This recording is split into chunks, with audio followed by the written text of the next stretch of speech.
Right. So we have a lot of responses for science, maths. I'll just quickly summarize a few responses.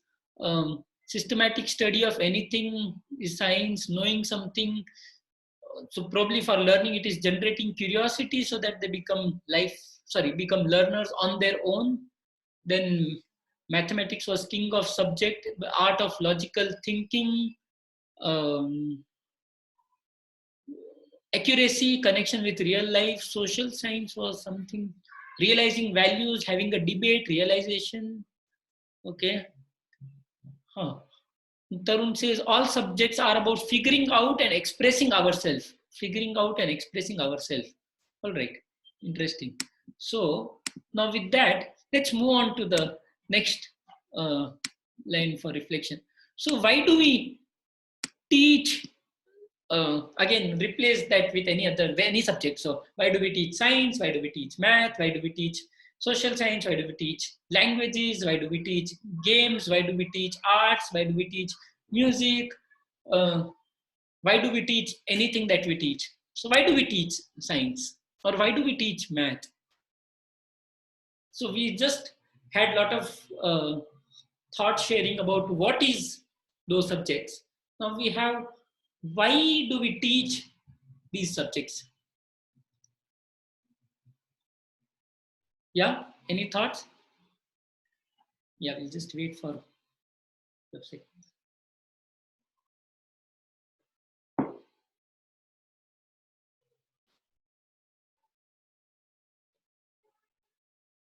So why do we teach these subjects?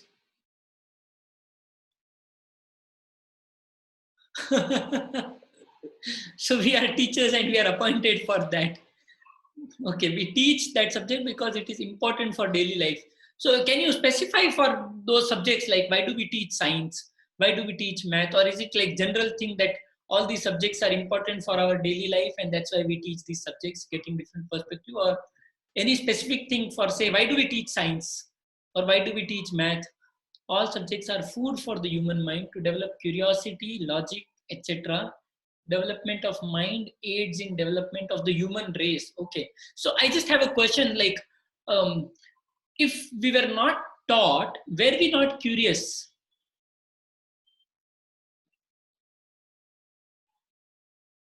From ignorance to awareness.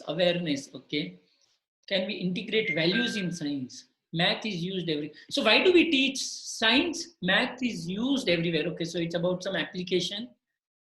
We teach language for expression and literature for appreciation. Okay, that's soul fulfilling. Interesting. Division of knowledge into different subjects make assimilation easy. Okay, so that's the reason subjects shouldn't be taught, it should be allowed to explore. Wow. Ramya says they should be allowed to explore. Another interesting thought, they're all interconnected as each subject has its part in life. So basically, we teaching these subjects because it has importance in our life? Like the next response is, we can apply it in real life, to stream. And then there are some other responses, like to streamline the thinking process, to inculcate problem solving methods, to make our thinking more flexible. Okay, are we able to see overlapping of concept across different subjects? Okay, to let them know and understand the importance, to let the learners, students know and understand the importance of these subjects. All right, so lot of different but interesting reasons uh, to teach these subjects. Yeah, any other thoughts? Maybe another half a minute or 1 minute. This is an important question, I feel. So maybe we can spare some more time for this question. Why do we teach? And maybe you can also think of some specific answers, like, because each subject, there will be some generic thing, like many responses are quite generic thing, like why do we teach them? But now, why do we teach science? Or why do we teach math? Or why do we teach, like that? Take any specific subject maybe that you are involved with right now. So why do we teach? Why do you teach that subject? Lot of skills to be developed through different subjects. Like for example, Gayatri, like if you can share for some specific subject, what kind of skill?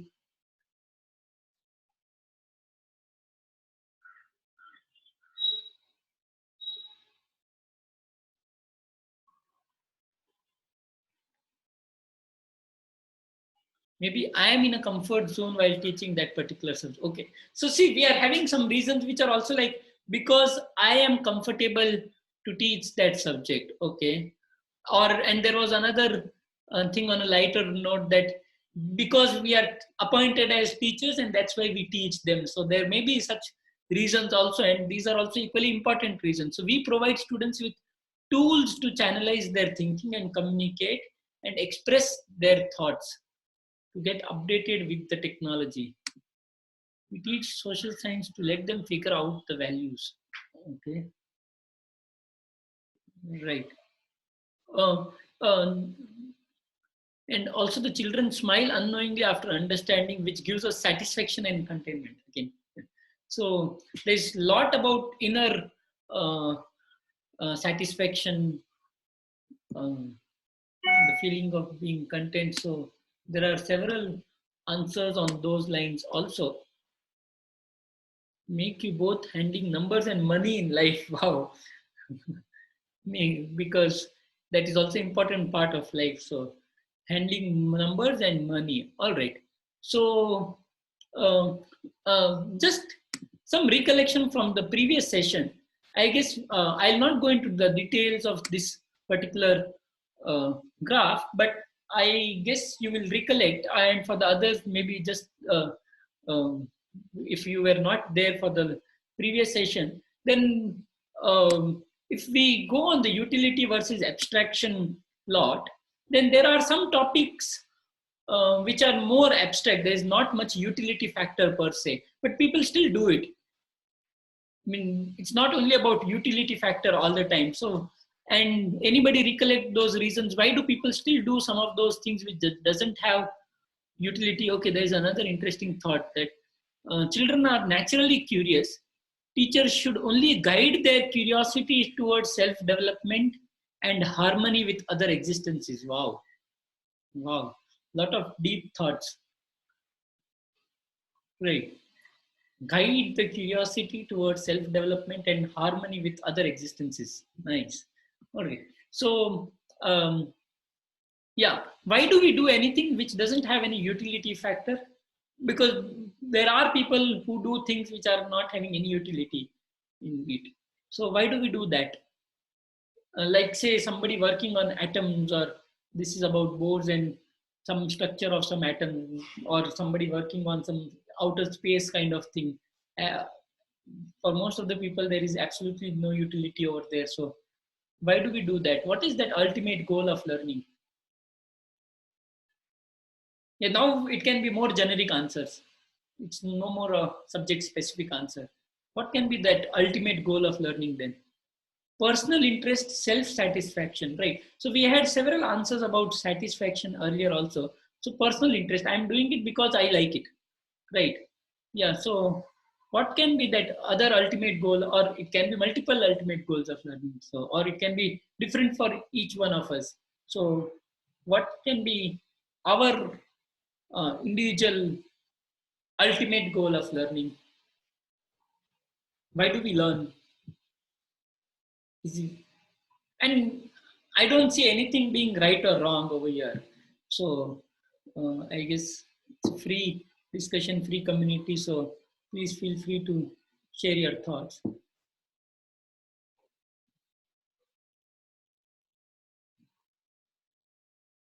Yeah, what is that ultimate goal of learning?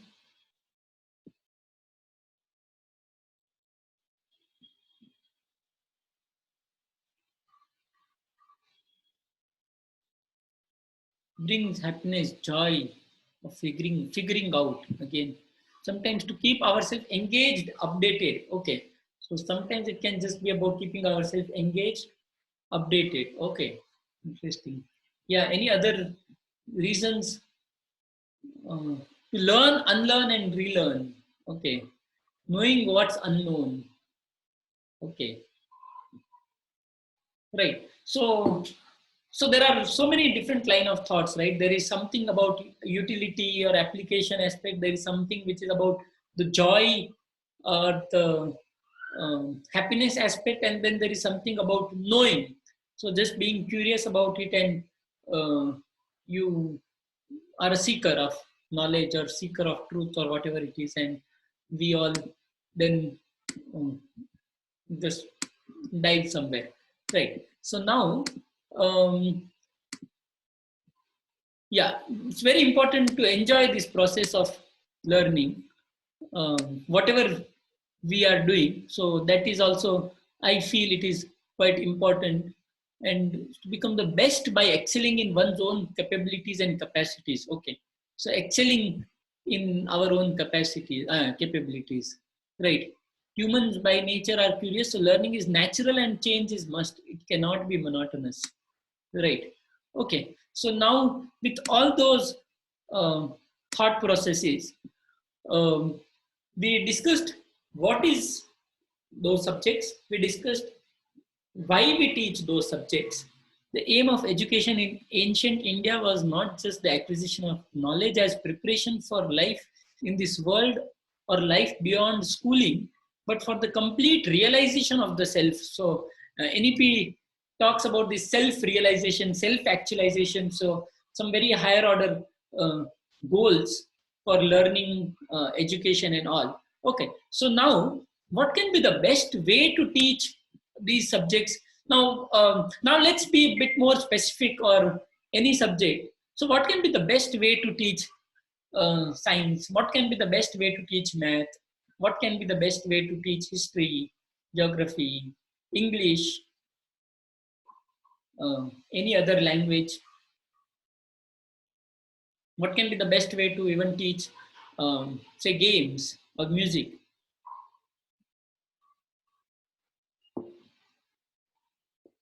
activities? So we have different activities. Can we be specific over here? Like, say, for science, this is the best way to teach. For history, this is the best way to teach. Because each subject, there will be slightly different. Um, I don't want to use any word, but each subject are slightly different uh, um, from the others. So, how can we teach that particular subject? So, through pictures, so, or we are demonstrating them some things. So, activities, using some practical experiences through pictures. Can you specify which subject you are talking about? And, or if you are saying for all the subjects, then just say that for all the subjects. Or if, so for math, will it be through some pictures? So try to be be specific about which subject you are talking about. So what can be the best way to teach those subjects? Mathematics, real life connect activities. Um, Best way to teach social science would be to let them collect data, analyze data, check for biases, check for subjectivity. Right. Different methods depending on the topic in any subject. Okay. So it's not only subject, but for different topics also there can be different methods. Correct, Harita? So maybe if you want to specify some of those different methods, taking example of any topic. So for math, use lot of logical thinking methods. English can be taught through pictures. Okay. So just try to connect, like, what is English? Why do we teach English? And then how do we teach English? What is science? Why do we teach science? And then how do we teach science? So best way to teach literature is through real life experiences. Anybody wants to elaborate? Maybe if you can ask to unmute, or you can unmute yourself directly. Maybe someone to elaborate for any of the subject, please go ahead. You can either raise your hand, or I guess it's small gathering, so you can directly unmute yourself and uh, share your thoughts. So English through enacting, right? So English through enacting, through pictures, literature through real life experiences, science involved more hands-on activities, math through use of some logical methods, social science by collecting, analyzing data. Subject, there's a lot of subjectivity, right? Any other thoughts?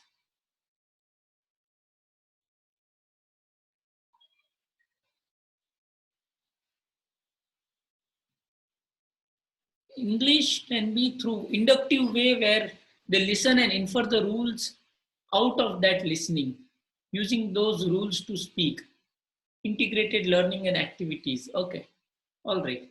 Okay, so maybe because I am from science background, some of those coming um, integrating learning with life experiences. Interesting, integrating learning with life experiences. All right. So just stay on with all the thoughts that we have collected in the last half an hour, and we will revisit all these thoughts in a while.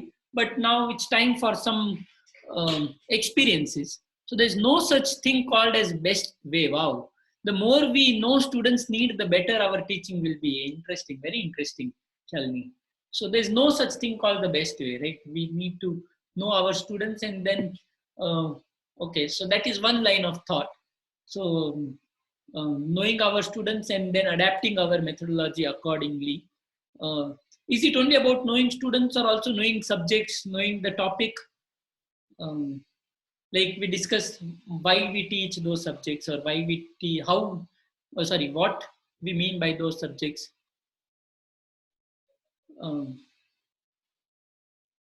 all right, so fine. So let's quickly go to a couple of experiences and we will come to the all the questions that we have reflected on till now. So almost half an hour of reflections and sharing a lot of things about how, what, and why. So let's share some experiences, sorry, go through some experiences and revisit those questions. Right, so abstract and concrete subjects might have different approaches. Correct, nice. So what teachers can do is bring a liking for the subjects through anecdotes, sharing experiences, etc. Oh, right. Okay, so it will be just helpful that if you use some specific subjects or some specific topics, because we are trying to do a lot of generalizations.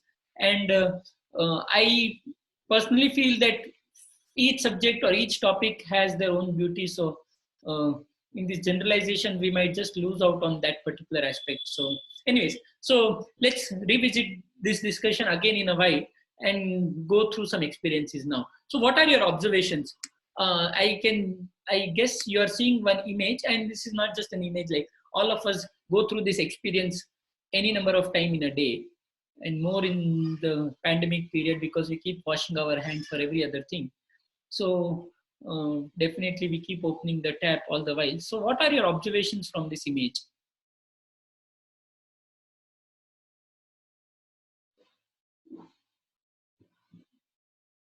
Water is getting wasted. Interesting. Right.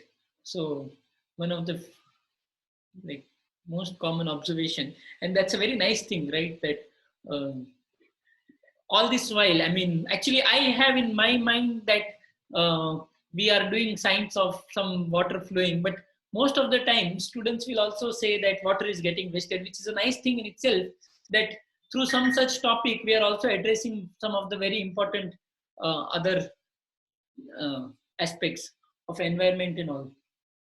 So, right. So this is science of water flowing. Okay, abundance of water. Any other observations if you see the way water is flowing? Yeah, any other observations? So science is water is flowing, mathematics is height of the tap. Any other interesting observation? Size of the sink, okay. Any observations, any questions? Water doesn't look transparent, interesting. Important invention to get water at our home. So yes, tap is an important invention to get water at our home. Reflection of water, interesting. Right. So reflection of water on tap, you can see this faint reflection over here. So another very interesting observation. Yeah, keep sharing your observations, don't stop. So observations, and if you have any questions also based on those observations, uh, just keep on going uninterruptedly, don't stop anywhere. Observations, questions, lot of observations, lot of questions. Any questions coming to our mind? Does the tap have a filter? Interesting. Sensor, okay. Yeah, any other observations?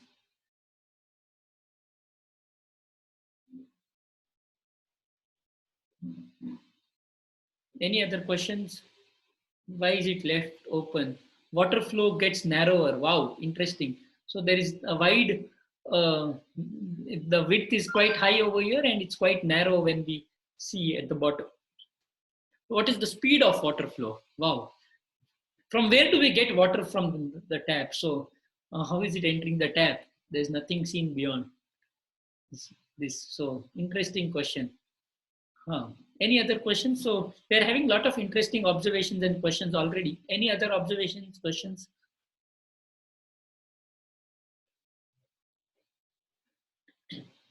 There's no stopper to stop the tap. Okay, there's no stopper to stop the tap. Right. Okay. So,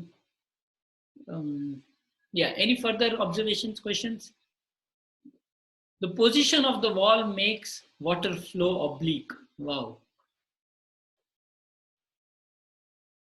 Interesting. Position of the wall make the water flow oblique. Nice. Very interesting observation. Okay. Anyways, so there can be like any number of observations. We can keep going on and on. Observations and questions. Let's take one of the question which came from someone. Why does the or one observation which came? Why does the water stream become narrower as it goes down? And I guess all of us would have observed this. I don't know how many number of times we would have observed it. Anybody observed flowing of water so carefully earlier? You can all just go near a tap and check it right now. Pressure is being low. Okay, pressure is being lowered. No, right. See, this is some very common feature, right? We keep how many times we open a tap. So yeah, anybody observed opening of taps so carefully? It may spread also. So why does water stream? So is it because of gravitation? Okay. So because of gravitation, Rakesh says the water stream is getting narrower. Yeah, any other reason? Any other reason? Why is it getting narrower and narrower? Pressure was some other reason. Gravitation, water being spread. Any other reason? Just think while, don't worry about the right or wrong answer. So again, I can just assure you that nobody is going to judge any one of us. So we can just feel free to just write any possible reason, and all of us have right to make mistakes and right to be wrong. So don't worry about the correct answer. And see a blue wire kind, another interesting observation. Blue wire, the backside. Yeah. Specific answer for this question? Why does this water stream become narrower as it goes down?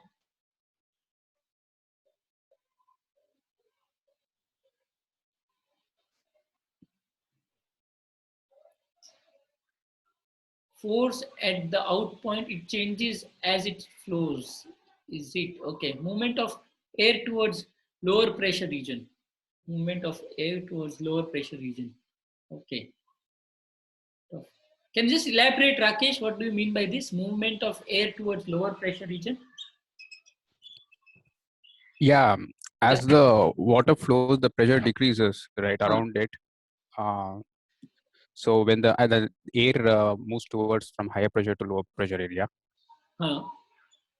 so that's why the water is getting narrower. So you're saying there's low pressure over here. So if there is low pressure, it should expand, right? Or it should contract?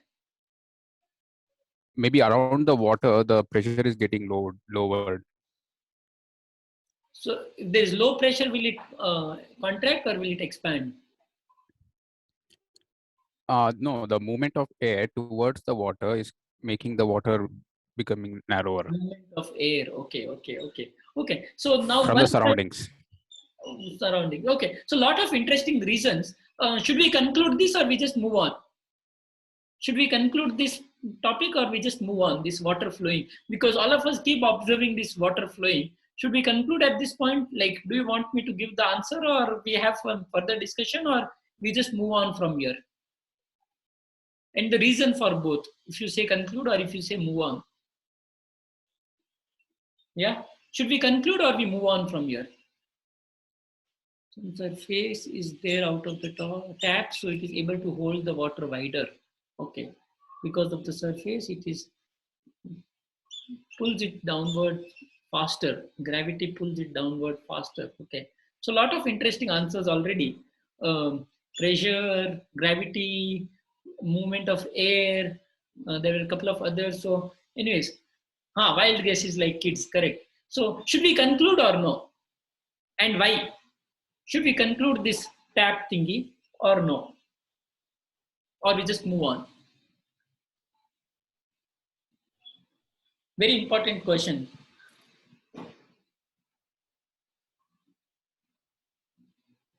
Conclude, please. Okay. Any other thoughts? Why conclude and why move on? That is another very important question, actually, more important question. Why should we conclude and why should we move on? Don't know where and by whom it's being used. We should experiment. So Rakesh says, so Rakesh, in that case, should we conclude or no? No. No. Wanted to know the right answer. Okay. So means probably we should conclude. Okay. So we conclude or not conclude. Then what next? Okay. We'll keep thinking about it every time we visit washroom, right? Yeah, so keep thinking about it every time we visit the washroom. Yeah, and hopefully with that you will also remember me, right? That there was some guy who showed us this tab. But see, there was no need to show, right? Because all of us keep seeing it every day. And I guess kids are by nature quite curious. Not kids, all the individuals. Somehow we are doing something to anyways, that is something for future discussion. Anyways, I'm not going to conclude this particular thing. And every time, and maybe some post session discussion, not today mostly, but maybe some of the other teachers corner thing, we can discuss this further. If you are having any further sharp observations and or some experiments, you can share. But yeah, so it's important that you do some experiments. Otherwise, at least you will keep having this observation, and that hopefully will keep every one of us troubled. Why is this happening? So at least this is happening, and I guess all of us have observed that. Now let's move on to some other thing. Now I'm showing some series of images. So what every time in my school time I felt like this at the end of 40-minute periods. At the end of 40-minute periods. Excellent. Wow. Great. So there is this 40-minute period finally. So, and we have to move on from there. Right. So what next? Right. Anyway, so what are your observations and questions from these paintings? So there are some paintings over here. So what are the observations and what are the questions?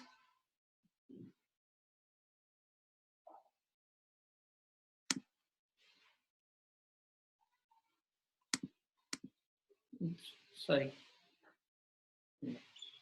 I'll just replace one of the painting.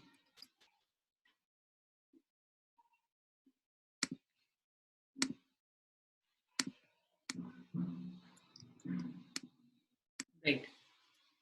Yeah, I mean, you can just use any of them. War pictures, reminder of caveman paintings.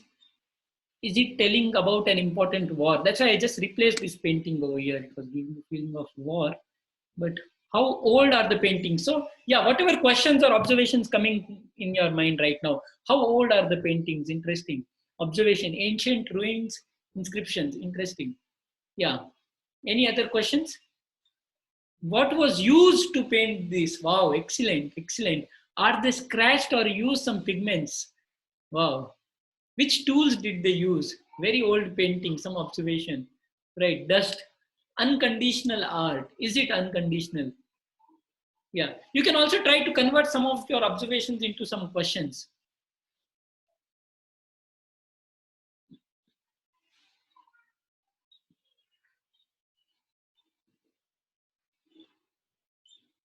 Reminds about history.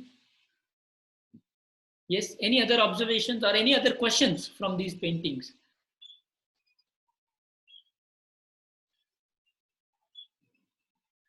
Was the society living in peace given these types of paintings? Okay. Which war was mentioned on the paintings? Evidence for generations, civilization studies. Do they belong to same site? Wow, interesting. Any message from that? Yeah, if you want to share any message from this painting, please go ahead. Any message from these paintings? Belong to the same site, the time, so some chronology over here, what these are conveying. Yeah, any other questions or any other observations?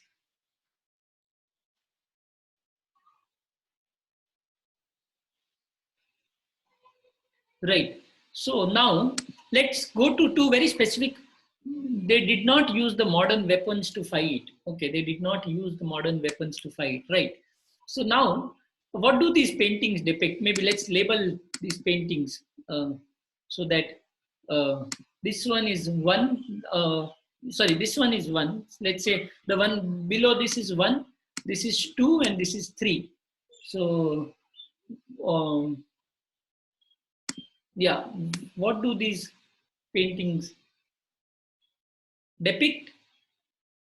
And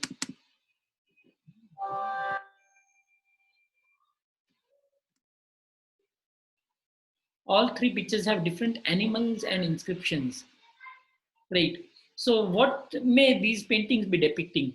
So this is our painting number one, painting number two, uh, some figures over here, and painting number three. Maybe I'll just um, maybe I'll just increase the size if these things are not very visible. Yeah, now it may be better, right? So this is painting number three, right? Chronology can be told by using carbon dating. Yeah, if you have anything in mind, what do you think? So one, two, and three, chronology, and that to say approximately how many years, and why do you say that? Yeah. Any thoughts? So what these images may be depicting, and how old these images may be, and in whatever order. So say something maybe older than the other, or all three from the same time.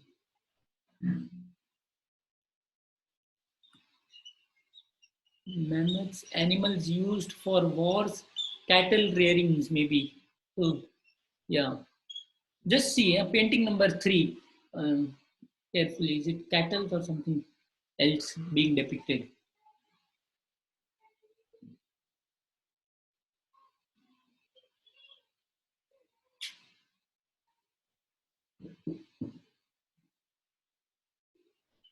Yeah, any other thoughts on the chronology? Are they dancing? Are they dancing? Right, it used to represent numbers. Wow. Wow. Wow. Yeah, so we are actually having some historical data over here, and we are discussing without knowing the exact facts, but we are at least hypothesizing something, right? Trying to tell something about early man. Wow, interesting, right? So what may be the chronology? If it is one, two, and three, what may be the chronology, and approximately like how many years old approximately? So this painting, mammoths, so mammoths and some other things also over here. So how old the this one may be, and how old this one may be, and how old this one may be? People are drawn as stick figures in three, and in two they are well defined. In two they are well defined people. Nice.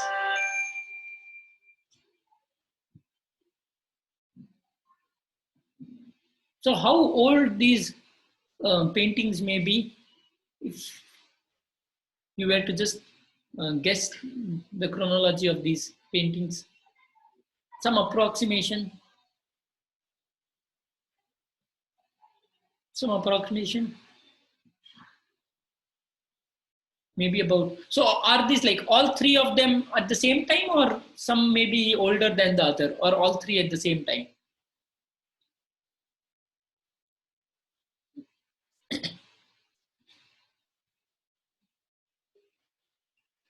All three at the same time. Yeah, okay. Shri Devi says all three different, I guess. One is oldest, then three, and recent might be two. Okay, interesting. So now we have some order also. Somebody feels all three may be same, or again, okay. So Manjula says different times probably. So yeah, anybody wants to share your thought on these paintings, you can just unmute yourself.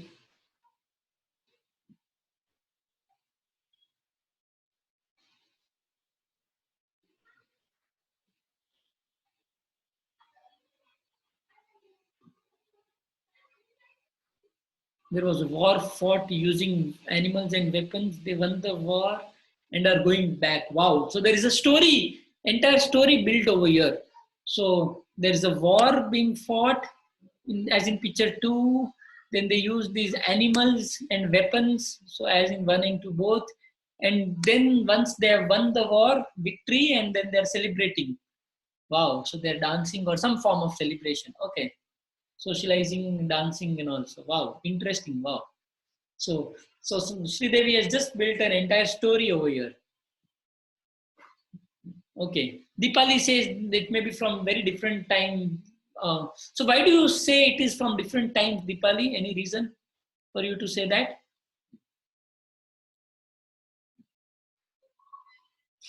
Fighting war is common in the three peaks. All right. So painting 1, is it war? I don't know. Is it war or is it just some animals that they see around? Or why do we say this is war? Because these are just animals. There is no human in painting 1. Or is there any human?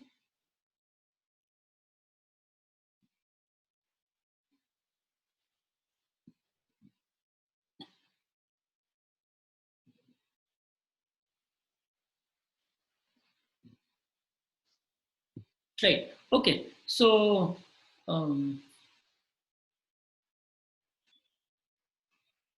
no humans, the different animals used by the society then. Okay. Patterns of painting seem different. Okay. So, does that mean that you are saying it is like from different times or it is from the same time? Rita? Or even different plays for that matter? Can be of different times. What about location? Can it be from different locations or similar location or same location?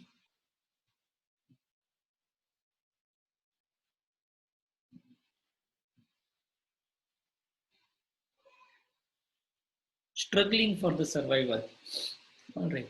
Okay. So a lot of interesting location can be different too. Okay. So should we conclude this or this also we leave it open? Or you want something from the facilitator over here or this also we just leave it open?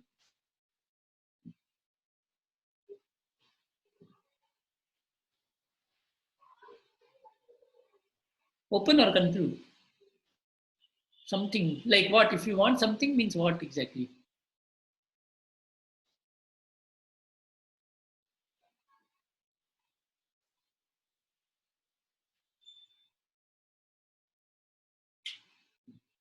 What is it trying to convey?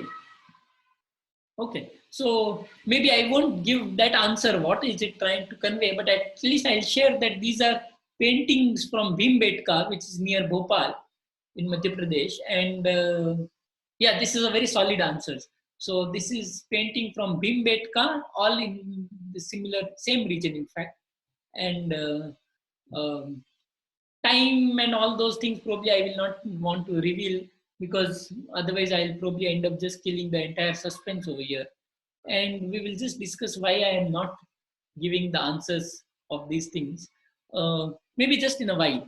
Okay, so let's go to something probably for which the answer all of us know, right? So let's take a simple case. So in the earlier two cases, we were all not aware, and there is a lot of curiosity that why is this tap uh, flowing down in. I mean, there are several other questions, but one question which we discussed in detail was this: the stream getting narrower as it comes down, and the other things we did was about these paintings, and there were just so many questions around it, and there is a lot of curiosity intact. Okay, so now let's take a simple case where I guess we all know the answer. Like if I have this glass of cold water, and I guess all of us can see that there are a lot of these droplets which are settled over here, right? I guess there's an image so all of us can easily appreciate. Uh, so, okay, so there's another answer for the stream getting narrower because of surface tension, right? So let's take this case for the time being. We will quickly revisit after this case, the other earlier two cases, and then we will go back to our all the earlier questions, right? So why do we get these? Wait, sorry. Before that, so what are the observations you have and questions from this glass? Quickly, quick. It's already 4:50. So there's this glass of cold water and you have some observations. So chilled water, not clear water. Interesting observation. Yeah, any other observations? Why are there droplets on the outer surface of the glass? In very interesting observation. Two very, very interesting observations that the glass is not transparent even if it is just water and there are droplets on the outer surface of the glass. Any other observations? Plastic glass with cold water, right? So now, again, these are like very common observations if we ask the students. I guess I'm assuming that all of us know the answer. So maybe to just prove me right, if you can just quickly tell me the answer for this question. uh, why are there droplets on the outer surface of the glass? Condensation of moisture in the atmosphere, right? So we all know the answer, right? So now, because we probably know the answer, but now let's think from a child's perspective. Huh. So let's keep getting questions in our mind. Interesting. So let's think from a child's perspective. Somebody who is not exposed to this concept of condensation, and this question comes to that child's mind: that where are these water droplets um, coming from on the outer surface of the glass? So what do you think? What kind of answers the child might think of for this question? We know the answer, but now there's a child who doesn't know the answer. What kind of answers? Glass is leaking. Glass is leaking. Okay.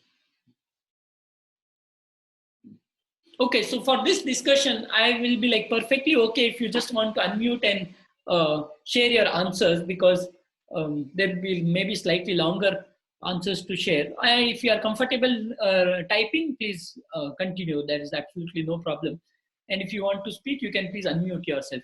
So now, what do we do as facilitators? These are the kind of answers coming from the child, that the glass is sweating, it is leaking. So what do we do next? Yeah, please feel free to unmute yourself, or you can share it in the chat box. What do we do next? So these are the answers we get from the kids. Glass is sweating, leaking inside to outside. Uh, what next?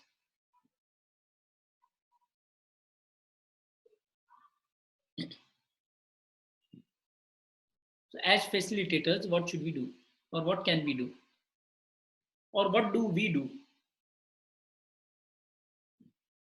Demonstrate that glass is not leaking.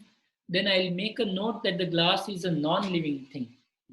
Okay, so glass is a non-living thing, so it is not sweating. What next? What next? Yeah, if anybody don't mind unmuting yourself, it will be easier. Maybe a couple of you unmuting, and then we can have some discussion, because yeah, this just so yeah, if there are a couple of you who can unmute, then we can have some discussions right now. And in between, if anybody else also wants to unmute. So what next? What do we do now? So some Rakesh says that we demonstrate. Sri Devi says that you will probably put a counter question that glass is non-living thing. Now what next? For any of these things, what next? What do we do next? I think I will ask the students to think in terms of temperature Okay. and something try to, if it's a higher grade, something about physical changes, something like that. I would like to provoke more questions and make them think. So And this also is, tell about temperature in the outside atmosphere, compare it with the temperature in within the glass. Something like that I'm thinking. I don't know. so you are trying to give some hints basically. Okay. Any other thoughts? Any other thoughts? What do we do?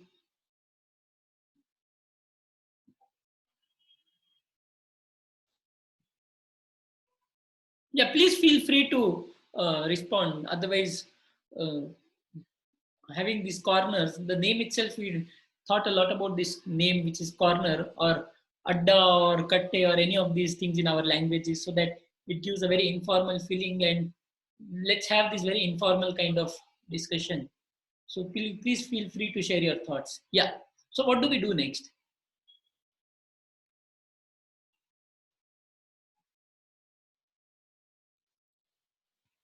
So one was we hint them. The second was we demonstrate that glass is not leaking. How do you do that, Rakesh? Well, we don't have to use the glass. We can take a piece of ice and put a plastic sheet over it. Huh? So the water condenses on the plastic sheet as well. So then they will say that the water is still leaking from inside, no?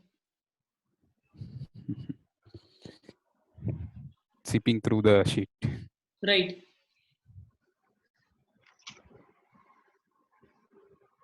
Maybe I can wipe the glass with a piece of cloth and tell that right now it is not leaking. It will What start next? leaking again sometime. Yes, yes. After a few minutes, it will continue. So that means the glass is not leaking for sure, but something else is happening. What is it? Making them to think. Making them to think. Yeah. What is it? Any other thoughts? Any other thoughts quickly? Can I talk about establishing equilibrium of the temperatures between the two environments? So say these are 4th and 5th graders. So Yeah. equilibrium and all those words itself might be. Too much. Yeah. Any other thoughts? What can we do?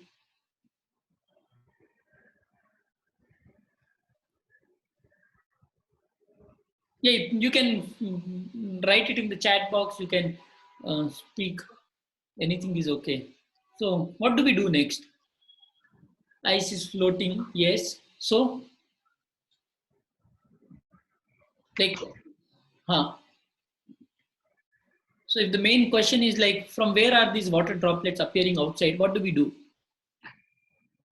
Ask the child to hold the glass for a while. How will that help, Manjula?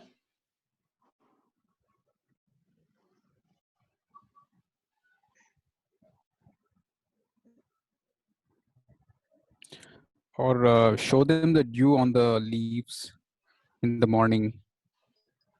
Dew. Okay. So basically, lead them to the answer is what you are trying to say, Rakesh. Yeah. Yes. Yeah. Can we, like, is there any way where we don't give any hint or any answer? And because we all told that let them experience, let them discover initially. So is there any other way? Ask the child to explain his or her thought. Excellent. Wow, nice. So there is, yeah. So can we do that? Like instead of answering, is it possible to ask the child to explain their thoughts? Like say, for this particular example, we ask them to share their thoughts. Once the ice melts and temperature increases, droplets will flow. Okay. So, but see, fine. If they are saying that the water is coming from inside to outside, like in this case, that it is melting and it can come like this or it can come like this. Each child has their own imagination and their own hypotheses, reasons, and all. Now, what do we do next? Now, this is the explanation they gave. So, now what do we do? This is their explanation. Now what do we do?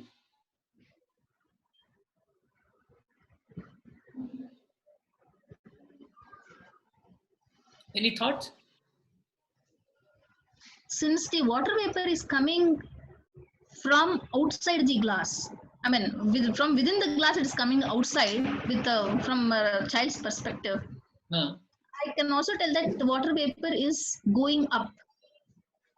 No, but this is how water vapor goes in. That's why we have this another image. Because from the child's perspective, most of them think that the water vapor, when it gets evaporated, it straight away goes to the cloud, one way, directly to the clouds.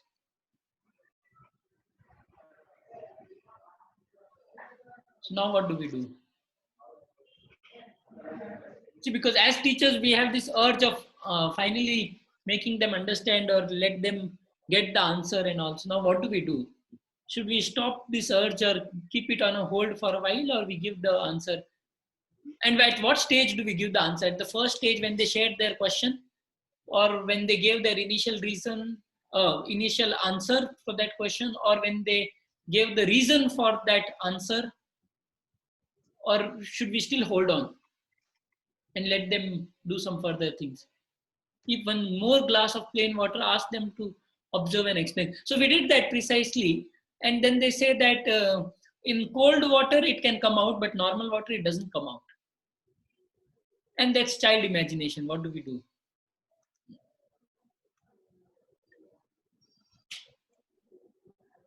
Can I allow the children to observe further? Because after some time, even the water droplets that have been formed on the outer surface will vaporize. Yeah, so now So it is like normal water, so it is yes. done now. Now it won't come out. Now what do we do? Yeah. So again, I'm stuck. So the objective should be to highlight to the children that there is moisture in the atmosphere. Objective is to highlight that there is moisture in the atmosphere. Right. So then we can take another, like switch the gear and go to the moisture part. Is this what you are suggesting? Yes, yes. Right, right. So the idea is like, at which point do we give answers to the student? Until what point we can try to probe them? And this can be done for science. Say, for example, in this case, we just asked them like, can you now design an experiment to prove it? And then they came up with various experiment design. Like if this guy was saying that it comes from inside to outside, and just put a lid on that and still see that it is coming. So at least, and that same person will be now critical enough for his observation that, oh, it is actually still coming from, still coming outside. So but again, unless they get clarity about the moisture, it doesn't come. But at least hold on for some more time, or let them design. Or in this case, somebody was saying inside to outside like this, so use colored ice. These experiment designs are from the students, not from the facilitators. So the students have their own experiment designs, use colored ice, and then see if the drops still come out. And still they will go wrong. But now what to do next? See, there's always this question, what do we do? And at what point do we finally give them the answer? That becomes very important, right? So let me revisit these two cases now quickly. It's already 5:05, and we'll have to really, because there are so many other things to be discussed, important things. So now, with this, let's go to the other example. So this is also a science thing, and this is also a science thing. See, for science, the process is all about uh, observations, questions, hypotheses, designing experiment, critically evaluating your own experiment. So being self-critical, and then being critical of others' data also. So keep questioning all the time, and then finally try to reach as close to the truth as possible. So now this is the process behind science. But then when we come to social sciences, this is an example from our history, or some stories and all. So again, the process may be slightly different. The other thing was, okay, so these images are from Bhimbetka region, and this is so many years old, this is so many years old, this is so many years old, and this is depicting this thing, this is depicting this thing, this is depicting this thing. Versus, okay, so and see, if the process that we went through, somebody was continuously saying subjectivity about social sciences. So there's so much of subjectivity, right, especially in social sciences. And each subject, I guess, we will have their own specific beauty of that, and then there will be more generic beauty across subjects also. So why do we teach those subjects now, or how do we teach those subjects? Do we teach those subjects for the students to understand, to know, or something else? Anybody wants to share some further thoughts quickly, and then we move on? You can unmute yourself, not a problem. Can you repeat the question, sir? So why do we teach those subjects now? I mean, we have done certain exercises. We have done some exercise for science, and we are still not clear about this. We have done some exercises for social science, and again, we are still not clear about this uh, phenomena either. So now, how do we teach these subjects to the students? And it can be for any subject. I mean, I have just taken example of science and social science today. It can be for any example, math or language or any other thing. So anybody wants to share some refined thoughts after some of these experiences? How do we teach those subjects, and why do we teach those subjects?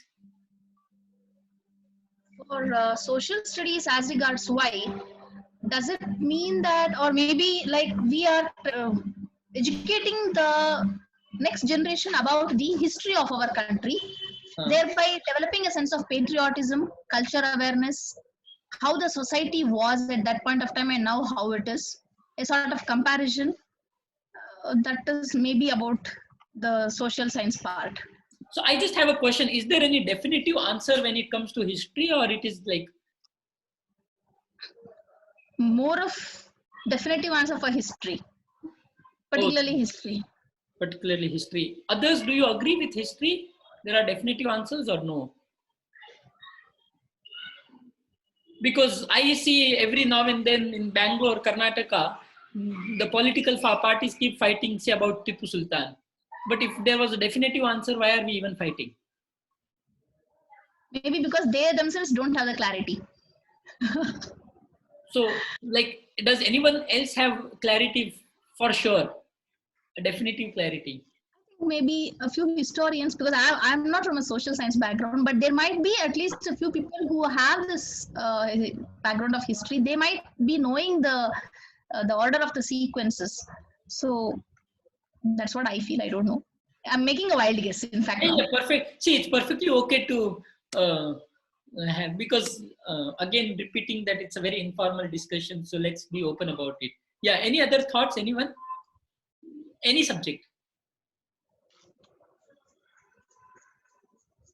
See, there is also so much of data collection, right? I would have captured these photographs from somewhere and then now trying to see how old it is. So maybe some carbon dating, or from where are they, or what they may be depicting. It will be very subjective.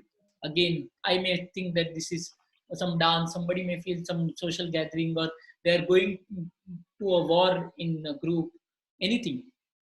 So, but that's the beauty of that subject, right? So do we need any definitive answers or no need? Like, it's all about interpreting in our own way. Historians will have a definitive answers. Wow. So um, okay. So Manjula also feels that historians will have a definitive answers, but I see that most of the times people fight over the subject of history, the way it is taken, especially the political people. Somebody will want to take it in this way and somebody will want to take it in that way for whatever reasons. Let's not go over there. So the process is more important than the product, right? So is it true even for social sciences or only for science and math?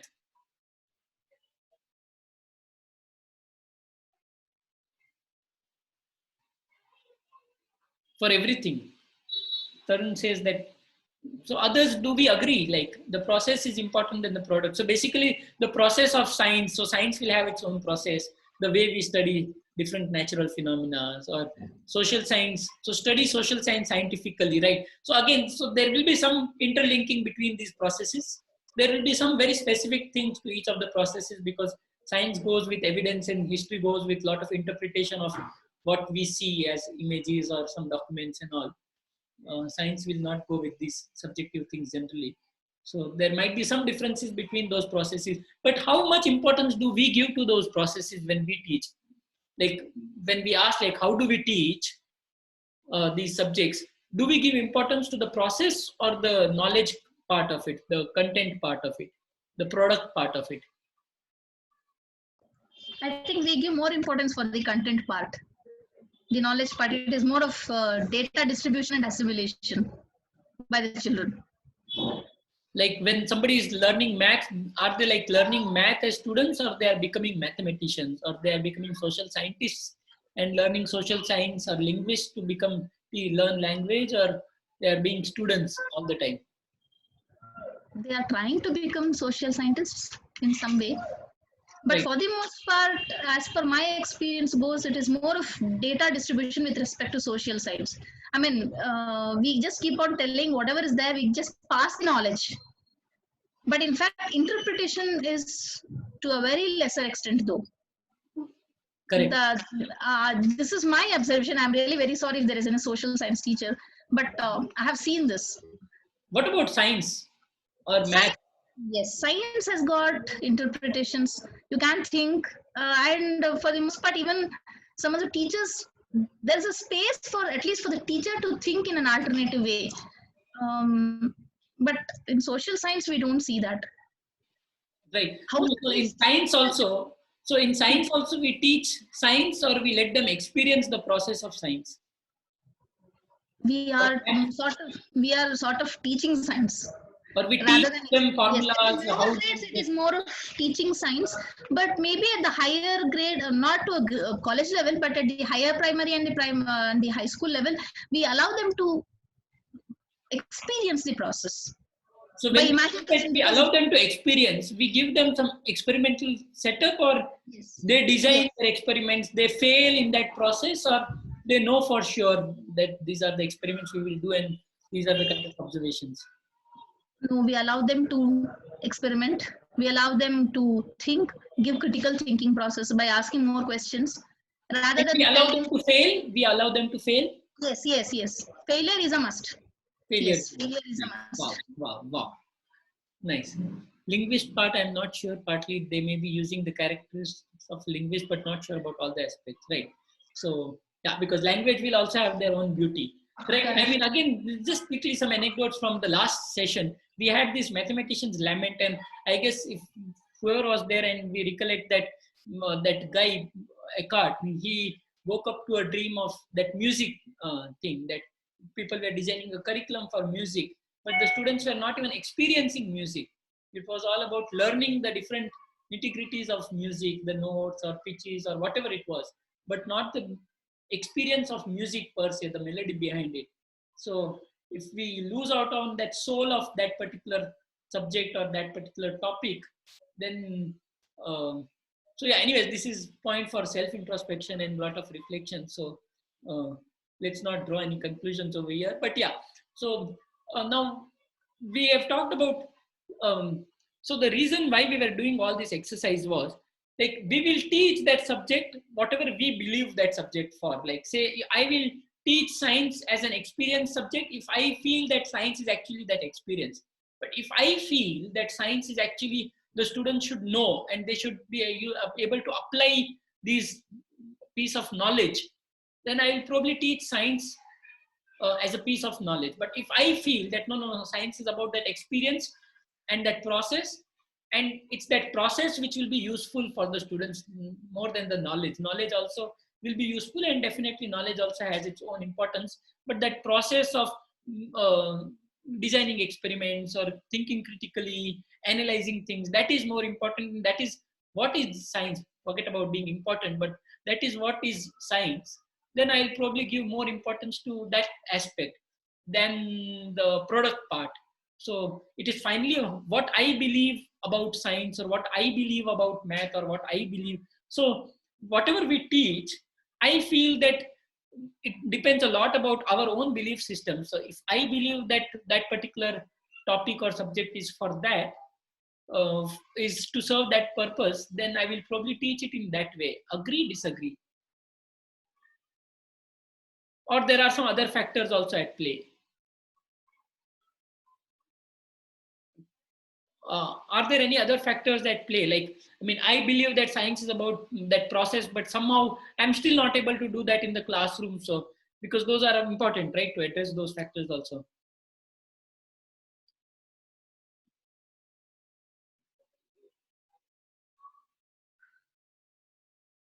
Right. So then does our belief answers everything? Does our belief answers everything? Or is there something more than that? Our belief system about that topic subject answers everything? Like, no, certainly not. Like, why and how we teach what we teach, is it only about belief system, or is there something more than that? So what are those something more than that?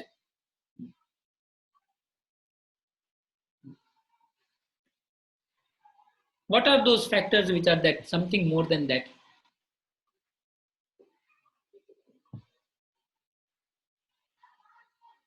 Children needs to be exposed to the ways of doing science and math through stories of people in the past, what they did. So again, we tell them those stories about the processes. Okay. So one is, it is enabling the child to think on a different plane. Okay, enabling the child to think on a different plane.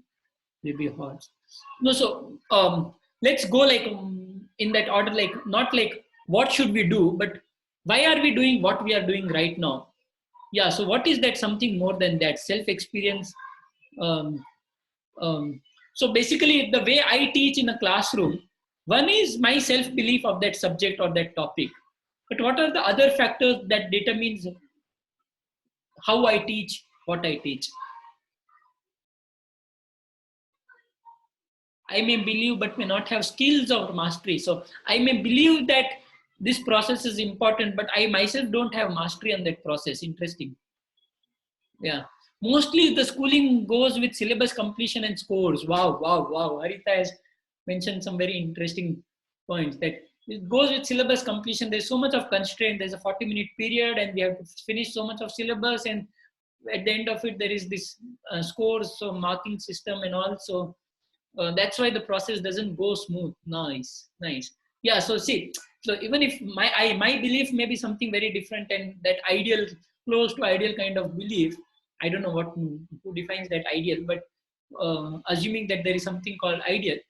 So yeah, still there are so many other things which are pulling. So now how do we go about it, right?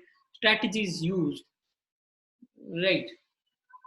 So every child has a scientist and mathematician in him or her. Teaching should help child to connect with that scientist and mathematician within. Yes. So this is precisely what we should do. But what may be the reason why are we not able to do that? So unless we address those, we have to face these challenges heads on, I feel. So let's address those challenges. How can we address those challenges? What are those challenges?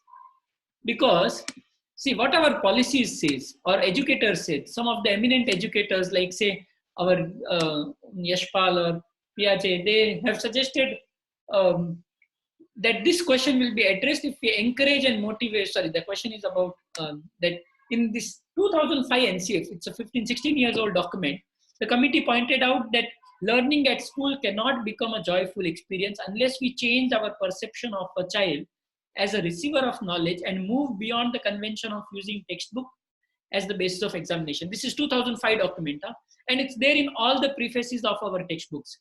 You see any of the NCERT books and some of the state board books also, right? And then many of these eminent educators have suggested that this question will be addressed if we encourage and motivate students to construct knowledge themselves. So then they are not just receivers of knowledge. So with teachers acting as facilitators. Yeah. An address has name of a person, place, city, this one only.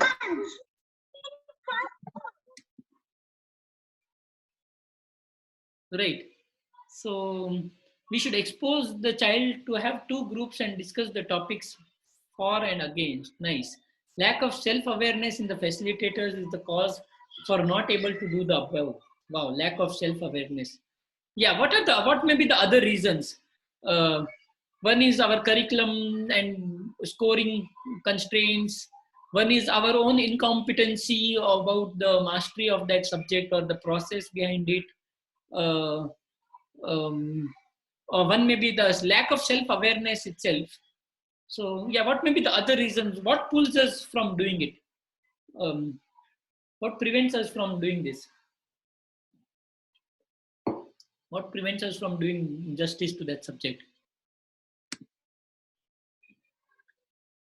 And what determines the pedagogy? So basically the same constraints, because whatever our beliefs are, but then there are these constraints. So finally, what all things determine our pedagogy? One, we discussed the self-belief, but then we had all these other constraints. So what may be the other driving factors in the pedagogy that we use as teachers, facilitators? Any other reasons anyone want to share? Are we able to use multiple intelligence? Because I may be good in communicating, but I need not be good in kinesthetic feeling, wherein the child might be a kinesthetic learner. So that may be one of the factors. I don't know, maybe. Correct. Yeah, please feel free to share your thoughts. So when facilitators are aware on their own mind's potential, they will also have confidence in children that children, wow. Else facilitators think everything has to be spoon-fed in order to know, right? So unless as facilitators, we have self-confidence that yes, we can. So there is one is self-belief that this is important, but then there is self-confidence that yes, I can do it instead of spoon-feeding the child. So Manjula has a very interesting thought that mainly the students and parents themselves, they are after marks and not about learning the concepts. So we are talking about parents now. So it's coming to that broad societal mindset as a whole. So we discussed about curriculum, we discussed about marks and what scores and all, and now we are discussing about the mindset itself. So we need to address all these things also, otherwise becomes very difficult, right? So now let's quickly summarize this part and then go to the most important part, and there is less of time. So right, so I mean some of the factors and many others we discussed. So it may be like those intrinsic factors, like our own appreciation of the pedagogy, like all through my schooling or through my training period in B.Ed or any of these other training period, if I have not gone through the process myself, then probably there is some incompetency. So there is, I don't appreciate that pedagogy, or myself I have not understood or experienced that pedagogy. That is about the pedagogy. But there is also something about the subject. So I myself lack understanding about the goal or beliefs about the nature of that subject. So if I understand well, then I'll try to translate in my classroom experiences. If I appreciate the pedagogy, I'll translate it. If I don't, then there will be some mismatches, right? So one is very important that we first experience the pedagogy, the process, that experience ourselves, then only it will go to the students, right? So say, for example, in the B.Ed courses itself, the B.Ed course of, and when there is the science component or social science component or any of that subject component, if that is taught, or even in our schooling days, if that is taught, we feel that these subjects need to be taught to the students. But if we have ourselves experience that process, we will probably start feeling that, oh, this subject is about experiencing the process. So then these intrinsic factors are covered. But there are so many of these other extrinsic factors, right? Support from the school, parents, the mindset about marks, and the way we do our assessments itself. So our assessments also are like about a lot of it about rote kind of questions or understanding based questions, but not when we say that it should be about students should not be seen as consumers of knowledge or receivers of knowledge, and they should be creating knowledge or constructing knowledge. And if our assessments are about how well they have received the knowledge or understood the knowledge, then there is again a mismatch, and that mismatch will reflect in the pedagogy. So this again becomes a very important factor, the way we do our assessments, right? So there are some of these external factors and there are some of these internal factors. So now, where do we go ahead from here? So that is important, right? Because we have discussed what should happen and how it should happen and why it should happen and what are the problems that why it is not letting it happen. Now, how do we make it happen? Like, what can be the possible solutions? And very frankly, I have absolutely no solution from my end. I mean, there may be some, but it will be good that all of us just spend 1 or 2 minutes or maybe more time. And this is a very open question, and maybe we can share our solutions in the forum later, in the WhatsApp group later also. So yeah, what are your quick thoughts? What can be the solutions for these internal external factors? Where do we go ahead from here? How do we address these challenges? Otherwise, it will be just ignoring and then getting in that trap. Making learning independent of marks. Oh, wow, wow, wow, wow. Making learning independent of marks. Then parents' involvement should not be too much. Allow the child to think in a different way. That is one thing which I feel. Wow, wow. So marks and learning getting disconnected. Yes. Okay. I know it is very tough, but still a thought can be given. But what about like changing the way we do our assessments, at least to start with? Is that possible? I mean, Yes, it is possible. Yes, it is possible. Like instead of having those kind of questions, we probably give maybe on an open book examination or something where the data is already given, and then there it's more about how do they comprehend that data and further analysis or some of those kind of things. There can be obviously some of those knowledge-based questions as we have. To some extent, even the facts or knowledge may be important. Let's not rubbish it entirely, but process also has to be accommodated somewhere. So yeah. Process, yeah. So instead of assessing the product, process needs to be assessed.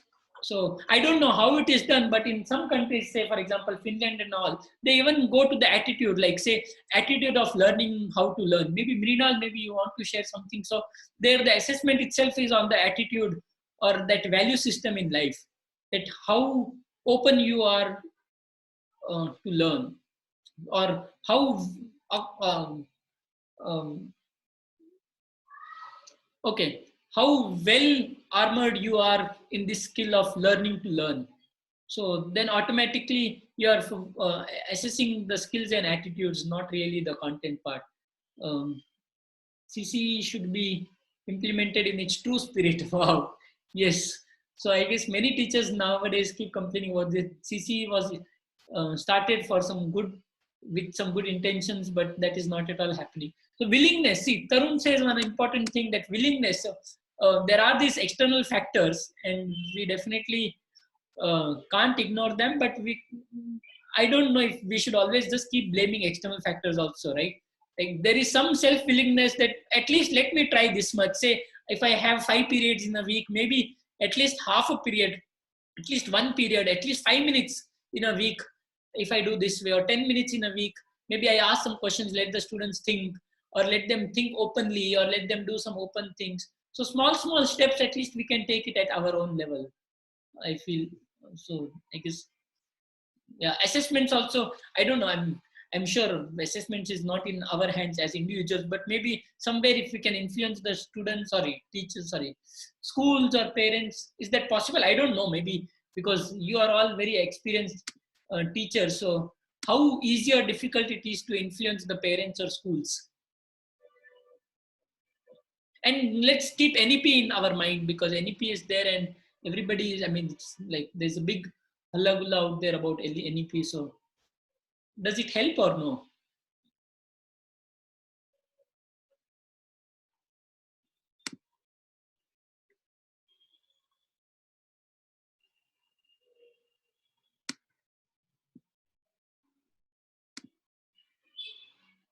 Yeah, any quick thoughts? How do we do it? Yeah, any other further thoughts? Rakesh, if you don't mind, like, can you tell me what is your understanding of the CCE? So if you say that it should be implemented in its true spirit, what is that true spirit exactly? Yeah, CCE is all about assessing the process, not the product. Right. So, but somehow it's just not happening. So in its true spirit, how will that process be assessed?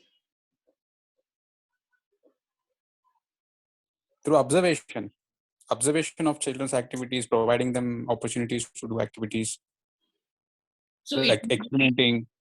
So it's not on paper pen exercise. It's not a paper No, pen exercise. not Right. just a Like pen. teacher doing this formative assessments all the time in the classroom. Yeah, just like what you're doing now. Right. Nice. So mock assessments can be done by students. Right. Any other simple solutions? Right. Okay. So maybe some more things from our side. So maybe in the pre-service training itself, so if the teachers go through this rigorous um, um, experiences in the pre-service training period, if they work with some universities to understand this process of inquiry, constructivism, or behind whatever different subjects, there may be different processes. And if there are like regular professional development focusing on these aspects, not just like many times there are these product related professional development which happens. So these can be there. And this is one very simple thing which I guess all of us can implement. So I guess Manjula has just written through group okay, so this is probably for assessment in group discussion speeches. But say our like this particular exercise of teachers corner is also for the same thing. Like we meet on a regular basis, share resources, share ideas, share thoughts, and see what can we learn from each other. How do we go about it? Because somewhere this small community also, if it started at a school level, at some group of school levels, maybe this group of teachers can influence a lot of people over there. So probably these are simple things we can do from our side. And yeah, then there are definitely these very broad level things that if pre-service teachers program themselves can be designed in the pedagogy which is intended for the school instruction, so the teachers experience. And yeah, I guess we have already, and yeah, this is important from the school point of view or the society point of view. So I don't know how easy or difficult it is, certainly not so easy, but maybe at a smaller level, if we can make some start. I guess instead of waiting for someone else, as individuals, we take some start and see how do we go about it. That may be a nicer way to at least. I'm sure many of us have already started and taken initial steps in this direction. So yeah. Any other further thoughts, questions? Yeah, there are some very nice resources if somebody wants to go through them. So there is this pre-independence era book Diva Swapna by Gajupai. Very nicely mentioned some of those things from that, and looks like very progressive book even if we read today. So um, then there's this UNESCO source book itself. There's this nice book on how some teachers have shaped different things. So the book title itself is Ordinary People, Extraordinary Teachers. There's other book by Kamla Mukunda, who runs this Center for Learning, and there, what did you ask at school today? So there are a lot of, again, from the classroom things, their own experiences and some other stories, and also, yeah, there can be some such resources. And yeah, thanks. And any other thoughts, any any other reflections, any questions, anything you want to discuss, please feel free to start the discussion now. Yeah, otherwise we are done with the session. So yeah.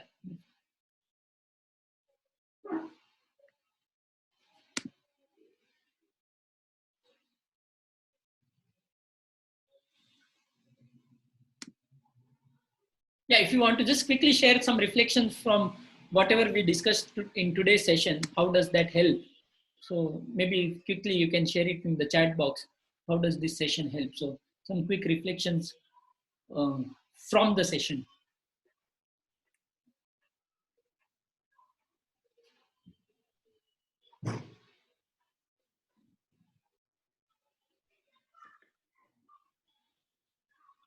Just to add quickly, if there are any topics that any of you think that we should discuss here, please write to us. If you want to lead the discussion, that's also fine. Do write to us. Right.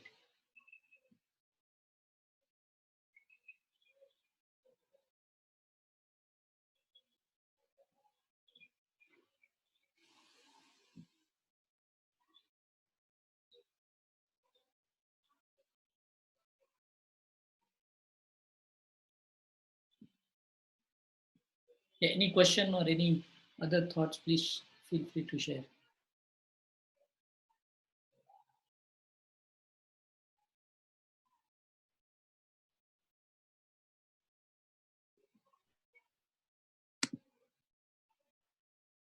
Yeah, so I don't really know that if we really discussed, I mean, we reached to any answer to those questions, but as we did it for our science and history example, similarly for the education example, because there aren't any clear-cut answers, but I guess if we keep thinking about it, some more reflection, some more discussions, thought sharing and all, at least slowly we move in that direction, not the answer, but some solution somewhere. So small steps.